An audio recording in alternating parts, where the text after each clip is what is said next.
pointed out some wooded land they originally purchased back in the early 1800s. Which direction was that? That was up this direction, to the north. Right, about a mile. And of course, originally he had an 80 right over by these trees, or right over those buildings over there. Margaret Black, who had 480 acres, she had, and one of the 80s was over there, and part of that was a wooded area. And then she had another 80 farther over this direction that I think was all wooded. And again, I think they intentionally did that. They at least had 180 acres out of all they bought was wooded area, so they could have a supply of firewood. And I assume the bricks that went into this house were built from subsoil that they took out of some of these areas here. Some of the subsoils on these soils, there's got enough clay in them that they could make bricks, you know, and fire the bricks. And they did a good job because their bricks are still holding together after almost 200 years.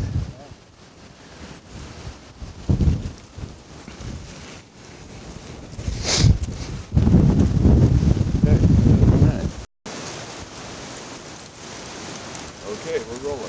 All right, Stephen, so this is a pretty important part to the original homestead that was here. So. Yeah, this piece right in front of us here is what we call a carriage house / woodshed. It used to, it was an extension on to the house behind us here that it stuck out to the west. And the open bays, it originally had 3 open bays in it. I've got a picture of it from 1909 when they moved it. I just found that picture the other day, but it had 3 open bays in it at that point in time. But anyway, they parked their carriages in there and probably stored some of their harness wear or whatever for the wagons and carriages. But they also would have stored wood. It would have been an area where they could keep enough wood in there to have for their supply in the wintertime. So that was an important part of the house. Originally, it was moved over here in 1909. I'm not sure why, other than that they probably wanted to have a nicer looking front yard, and that was kind of sticking out in the way, so they moved it over here. The other part of the older barns is this white barn here, we call a horse barn. That was built, at least the parts of it were built in the 1890s. It's been renovated and stuff added to it back in or up until the 1930s.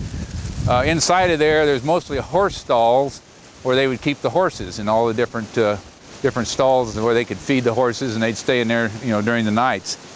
So it had a storage area above for hay or feed and so on.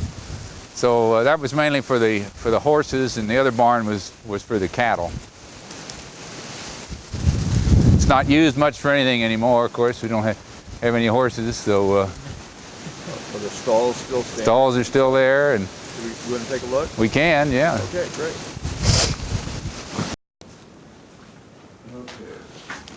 I'll be done. We're now in the horse barn.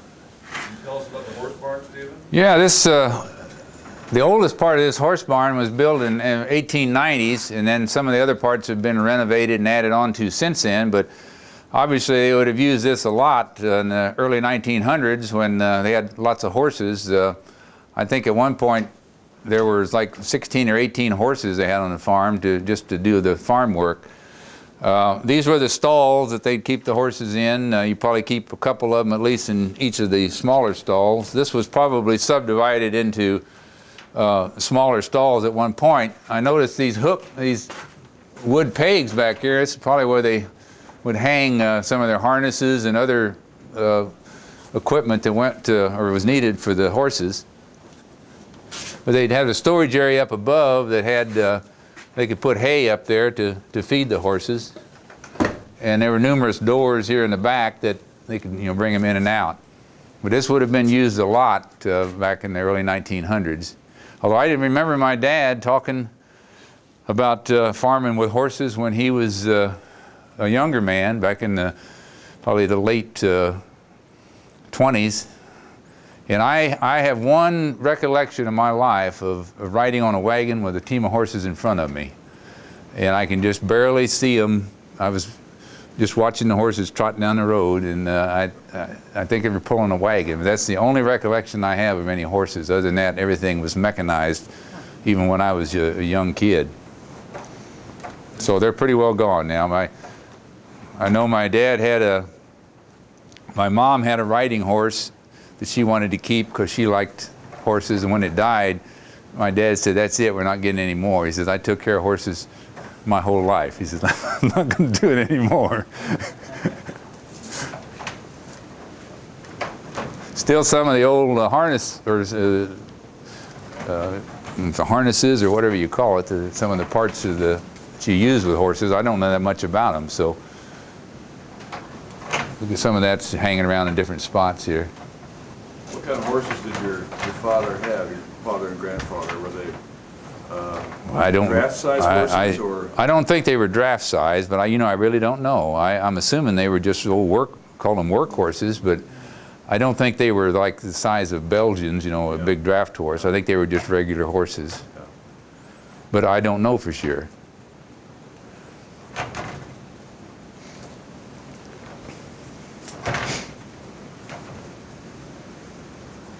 But barns like this are pretty obsolete anymore. I mean, this one's been sitting vacant for years, and I store, certain things in here, lumber and other stuff, but other than that, there's not much use for them unless you had horses to ride.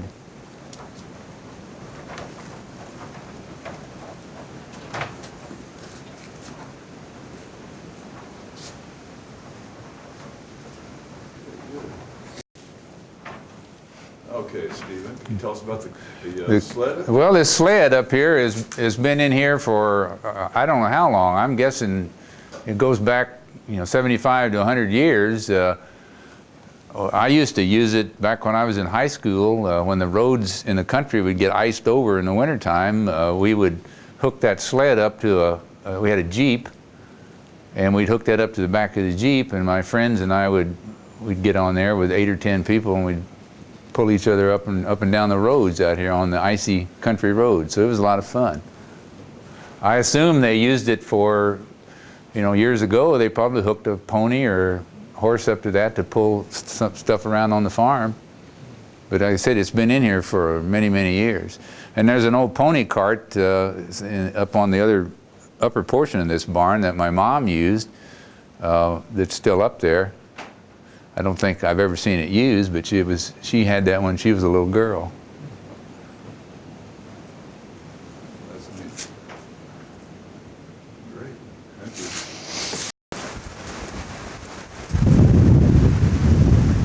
I'm gonna get. Yeah, that's a good spot right there. Okay. Hey, Stephen, so we're in the front yard now. Can you tell us what we're looking at? Sure. This front of the house, and this is a marker that we put up when the house was listed on the National Register of Historic Places back in 2005. My brother and I built this concrete marker here, and then I ordered this plaque to put on here, but we were kind of proud of that, and we thought we'd put this out here by the road, because we do get a lot of people that drive by and they see the house, and they kind of recognize that there's something unique about it, so we thought we'd put this out here to give a little more information for those who are interested. Again, the land was purchased in 1821. 1821, the purchase of the land, and the house was built in 1823, right? And then other modifications to the house were done later on.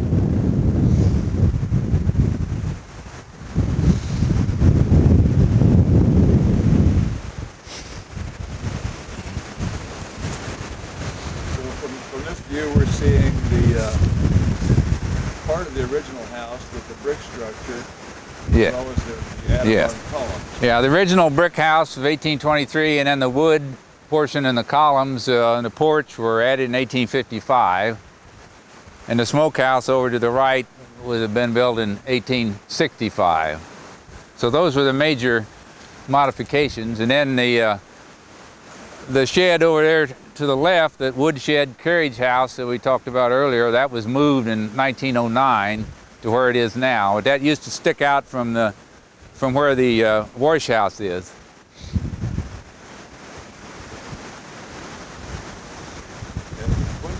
When was it the last black stopped or left the house the last time? For living here permanently. Well, my mother died in 1986, and after that we rented it out to some other people. So she was the last one to actually live here. My dad lived here and he died in 1981, and then she died in 1986. So that was the last black to live here. Maybe one of these days I'll come back here and live.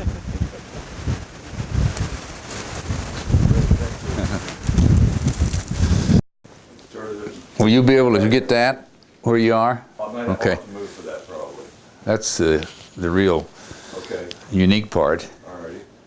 Good. Okay, we're out in the wash We're in the house. wash house now. This was installed when they put the wood part on the house in 1855. They built this what we call a wash house. It had this sink area here. There's a pump that goes down into a cistern that is underneath on the outside of here, and a little bit underneath the floor. The water from the house all runs over off of the gutters and runs into that cistern. But they could use this for washing. The other part was the old fireplace here with an iron pot that they actually heated their water in. This has got topsoil in it now, but that was the iron pot that they'd fill that with water. And they built a fire underneath so they heat their water in here to use for washing.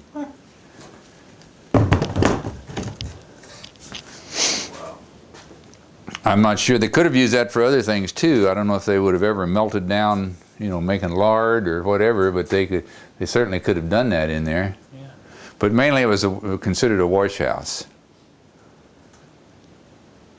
Let me move over here and shoot back the other direction. Okay. I'll ask you to go.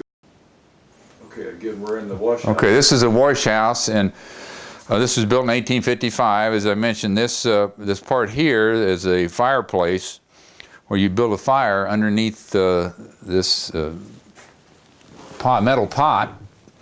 They'd fill this with water and then heat it with a fire, and then they would use the hot water for washing. The fire was built in this little notch. Underneath here, there's still some old andirons that are in there, but they'd build a fire under here, and of course there's a chimney for the smoke, but they'd fill this with water and then heat that water up for their washing. So I assume they used this from 1855 till probably into the early 1900s. I'm not sure when they would have stopped, but from the looks of some of the other stuff in here, it was probably used up into the early 1900s. Very good. One of the unique features of the house, right? Very much so. You don't see a lot of these that still exist in old houses.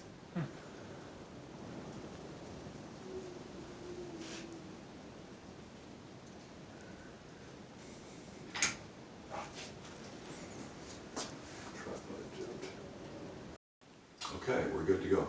Okay, Stephen, so we're in the kitchen now. Can you kind of explain this room and some of its history? Well, as you mentioned, obviously the kitchen, again, this fireplace doors were not there originally. They were put on in 1970s. Inside of this fireplace, they obviously cooked in here at one point. There's a bar in there that pivots out that you can hang a pot on, you know, and it pivots out like this. You can hang it on there and put it back in there. I remember my mom one time cooked some soup on that, put a pot on there and cooked in there because she just wanted to try it. But yeah, this would have been the original kitchen. Of course, would have looked a lot different than this with the types of furniture they would have had in there at that point. They wouldn't have had any running water or anything back when it was first built. Off to the side is a little bit of a storage area that was put on in 1855, and in there they've got these wood boxes with lids on them where they would keep flour and sugar and things like that, but you could close them up and it would keep rodents and, you know, mice out of there. But that was where that would have been their pantry, where they stored a lot of their items. And how about at this door?